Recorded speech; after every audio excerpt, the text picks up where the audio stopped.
ಉತ್ತರ ಕರ್ನಾಟಕದಲ್ಲಿ ಸೌತೆಕಾಯಿ ಪಲ್ಯ ಮಾಡ್ತಾರೆ. ಇದು ತಿನ್ನೋಕ್ಕೆ ಭಾಳ ಚೆನ್ನಾಗಿರುತ್ತೆ.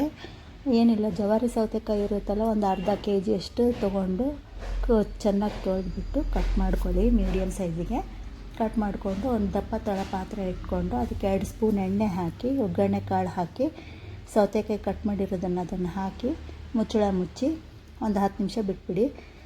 ಸಿಮ್ಮಲ್ಲಿ ಇಟ್ಬಿಟ್ಟು ಇವಾಗ ಒಂದು ಪಾತ್ರೆ ತೊಗೊಂಡು ಅದು ಒಂದು ಚಿಕ್ಕ ಗ್ಲಾಸು ಅಥವಾ 2-3 ಸ್ಪೂನಷ್ಟು ಚಿರೋಟಿ ರವೆ ಹಾಕ್ಕೊಂಡು ಅದಕ್ಕೆ ಖಾರದ ಪುಡಿ, ಉಪ್ಪು, ಅರಿಶಿಣದ ಪುಡಿ, ಮನೇಲಿ ಯಾವ ಸಾಂಬಾರು ಪೌಡ್ರ್ ಹಾಕಿ ಮಿಕ್ಸ್ ಮಾಡಿ.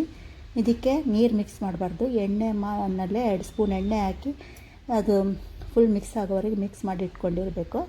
ಇವಾಗ ಈ ಸೌತೆಕಾಯಿ ಬೆಂದಿದೆ. ಈ ಸೌತೆಕಾಯಿ ಬೆಂದಮೇಲೆ ಇದಕ್ಕೆ ಮಿಕ್ಸ್ ಮಾಡ್ಕೊಂಡಿರ್ತೀರಲ್ಲ ಅದನ್ನು ಹಾಕಿ ಕಲಿಸ್ಬಿಟ್ಟು ಮತ್ತೆ ಒಂದು 5 ನಿಮಿಷ ಸಿಮ್ಮಲ್ಲಿ ಮುಚ್ಚಳ ಮುಚ್ಚಿ ಬೇಯಕ್ಕಿಡಬೇಕು. ಆಮೇಲೆ ಲಾಸ್ಟಲ್ಲಿ ಕೊತ್ತಂಬರಿ ಸೊಪ್ಪು ಹಾಕಿದರೆ ರೆಡಿ ಆಯಿತು.